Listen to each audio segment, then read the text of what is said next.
It's that time of the week in World of Tanks console where we look at what Wargaming's latest brilliant idea is for World of Tanks console. And of course we have some very important information regarding Artillery 2.0 to cover in today's video. And of course hopefully you guys can leave your comments in the comment section down below as to what you think about the changes that Wargaming are hinting at coming into the game. They've done some super tests, but we'll get into the information regarding that later on in this video. But first things first, let's take a recap of what happened this week for those of you who maybe haven't realized what's currently in the game right now and how you can take advantage of it. Now, for those of you that didn't realize, the new premium in Cold War is here, and this is a tank that I've absolutely loved within World of Tanks console. It is the AMX 13 SS11 TCA, and this is a auto-loading French light tank within the escalation era of Cold War for the Western Alliance.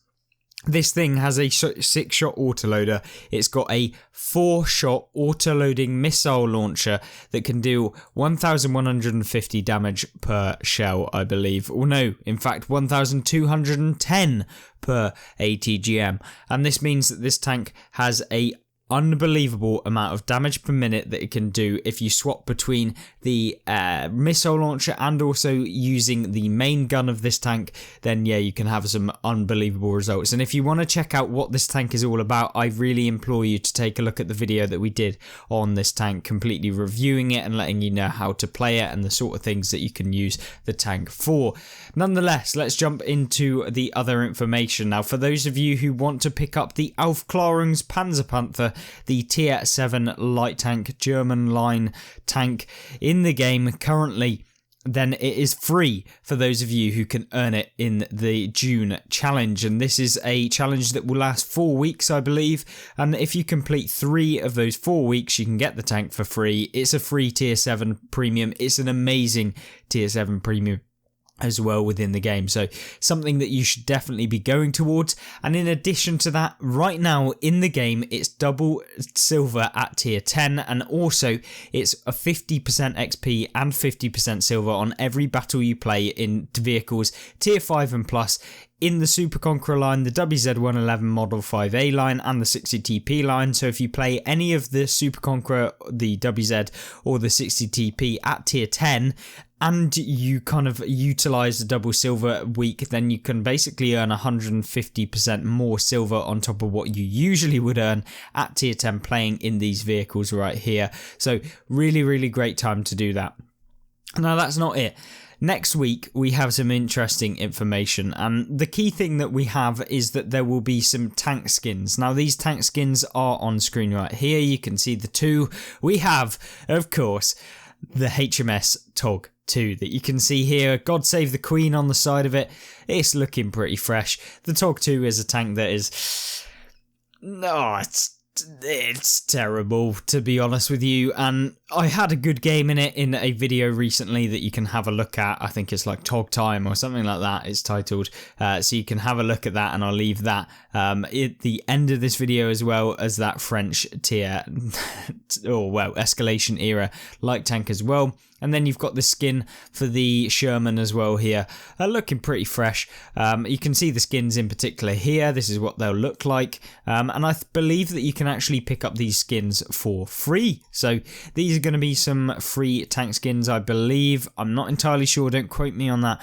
But I think we'll be able to get it as part of an operation. Now, in addition to that, there's the summer Kickstarter sales, and the summer Kickstarter sales are sales that are really, really great for those of you that are interested in kind of getting your hands on some premium tanks at an amazing rate. And last year, the summer Kickstarter sales were actually fantastic. You could get a ton of really great tanks for a good price if you've been saving up your gold from the seasons, or alternatively, if you just get your wallet out and pay for them. Then yeah, they're very, very good price in my personal opinion. But remember, I will fully review the actual bundles themselves as to what the competitive tanks are, what the ones that are just overpriced are and stuff like that. And we'll keep Wargaming a little bit accountable for their pricing of some of these tanks. So hopefully we can kind of get a good idea as to what these tank sales will be. This will include premium as well. So I want to kind of highlight that you will be able to probably get the 365 days of premium at 50% off like Wargaming usually do when the sale of premium comes on. It equates to about £40 or £4 a month, something in that region, which is not bad really. It's like £1 every month. So yeah, it's not too bad. That's kind of how I weigh it up. Now, not only that, we'll also be seeing the G.I. Joe tanks return for an extortionate amount of money, but there you go. That's typical Wargaming. Any of the licensed content seems to be like 50 quid for one tank, but there you go, up to you whether you want to spend your money on that. And then we have the E100 on-track event, whereby you will get the 25% extra silver, or not extra silver, the extra XP, and you'll get a 30% discount on silver between tiers 3 and tier 6 on the German E100 line, and then or 50%, sorry, and 30% between tiers 7 and 10. So really good time if you're trying to grind through it up towards the E100 coming soon. And of course, we'll cover everything that we have with regards to the operations. But this video is mainly on the next bit. And this is the fact that there will be a kind of... basically, we're going for the artillery in this video. We're going to be talking in the later stage of this about the artillery changes that Wargaming are implementing. Now, I did watch the Twitch stream to get a idea as to what Wargaming are kind of doing with the artillery, and effectively, from what I can gather, they're not really aiming to do that much. I mean, the key things that they've highlighted that they will be coming into the game are the shell traces visibility and the length of them. So you can see where artillery's hitting you from, which is kind of like a kick in the teeth, to be honest with you. It doesn't actually stop the fact that you've just been whacked for a ton of damage, or now you can see back in the garage where the artillery's hit you from. But there you go. I guess it could be useful if you're playing a light tank and you were going to YOLO an artillery to remove all your hit points just to get the artillery out the game at the start. And yeah, I don't think it's that much of a good addition to the game, to be honest with you, especially in the fact of trying to rebalance the artillery. But there you go. Then we also have the length of the audio for shell tracers. So this means that you will now be able to hear the shell coming towards you much for a longer period of time, which effectively what Wargaming is saying is that you can then move out the way, or you can understand that artillery is coming towards you, therefore you can try and move out the way, or whatever it might be. But wow, it's like not really stopping the core problem of it, but there you go. And then there will be an added, the artillery is targeting you to the targeted system, but only if certain requirements are met. Artillery is directly aiming at you, so not if they're kind of aiming at someone else and they splash you. So yeah, I mean, could be useful. I mean, 90% of the time when you're getting targeted anyway and you're kind of nowhere near any tanks in the game, you can pretty much sum it up to the fact that artillery is looking at you. And of course, remember, like if you're in an open field and you're getting targeted and there's only 2 tanks on the enemy team and one of them's a light tank or something like that and he's spotted on the other side of the map, of course it's going to be artillery that are aiming at you. And 90% of the time it probably is anyway.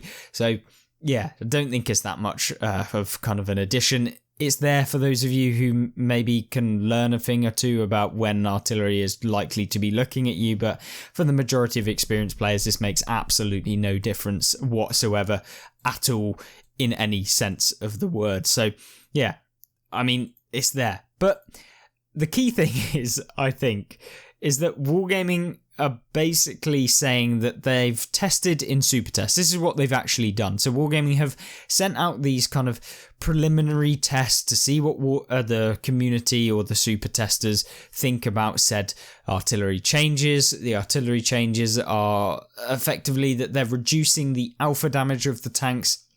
They're increasing the reload, so they're going to be more kind of DPM based, where like they fire a lot quicker. They're probably looking at about 10 seconds off the reload of some of the tier 10s, so they can, but you're probably taking off quite a large proportion of the alpha damage off of the tanks, so you kind of lose the impact of being hit for like 2,000 damage by the T92, but then you're going to be getting hit by the T92 like a third more often. So yeah, it's really completely down to what Wargaming decide with this. The super testers said that well, they've given a whole range of ideas as to what they think about it, but some of them are like, yeah, artillery's fine as it is currently, no need to change it, add in these shell traces and stuff and it'll be fine. Some of them are like, just remove artillery altogether. Wargaming have said that will never happen within the game. Removing artillery is never going to happen in World War II, at least currently, in what Wargaming's never statements actually mean. And then, of course, the other one is that, yeah, these changes are good and they'll be they should come into the game where they reduce the alpha damage. So basically, Wargaming having no real clue as to what they should be doing. So I'm not really that surprised, but they're basically saying now that they're just going to release it for everyone to test out over a weekend or a week, and they're going to get some feedback and decide what artillery changes actually should be done. Is artillery with higher alpha damage and lower reload better, as it currently is, or is the increased reload lower alpha damage more balanced?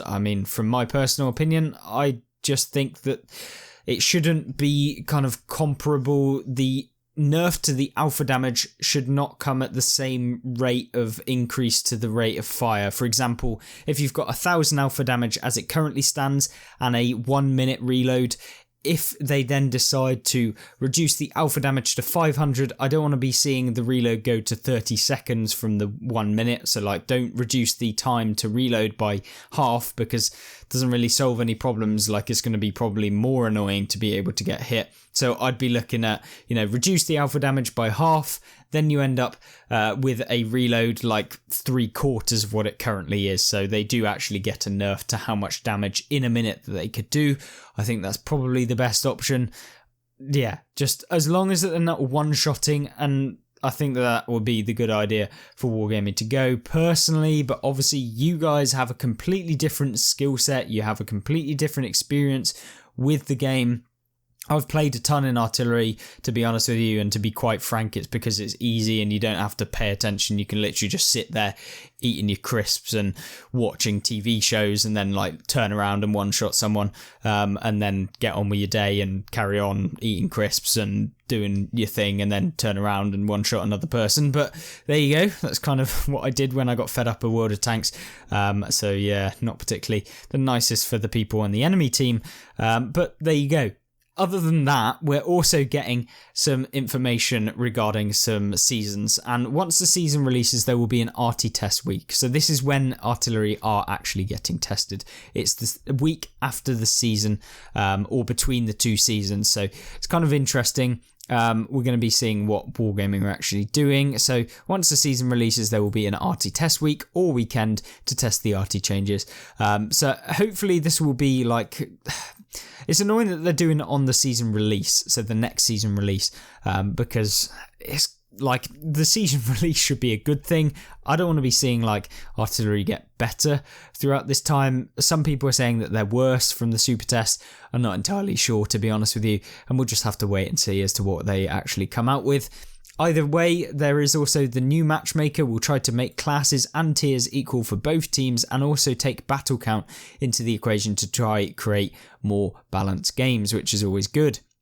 I've also got a new Cold War independent tech tree line is on the way. So this is a tech tree line that is not related to anything that we currently have in the game. And what I mean by that is that you have the Western Alliance, you've got the Eastern Alliance. These are independent. So this could be mercenary tanks in Cold War. This could be potentially some strange kind of new tech tree line. It could even be something like the Israeli tanks that Wargaming have kind of said about before. Don't know if that is actually the case, but we'll just have to wait and see. And of course, you can leave your comments in the comment section down below what you think, and if you watched the stream, if they mentioned anything about that. I only really watched the stream for the artillery content anyway, but nevertheless, there's also the wheeled vehicles will be on track for the next French holiday. So there will be wheeled vehicles in Cold War. There's also tier 9 and 10 premiums will be on sale for Independence Day. So get ready. Really interesting to see what they do with this. And then with the next season, the font size will be increased in the HUD and stand out better on different maps. Improved gun sounds for autoloaders and auto reloaders. So some kind of quality of life stuff for those tanks, and of course reading. So yeah, a decent kind of bunch of mix of updates and news and stuff within today's video. And of course, if you did enjoy it, then make sure to like, subscribe, check out some of the other videos. Of course, check out the new French light auto-loading auto-missile tank that's currently in Cold War on the screen right now on the left, and on the right hand side we have the other tank that you can have a look at as well. So hopefully you do enjoy those, and I hope that you join me there. Goodbye.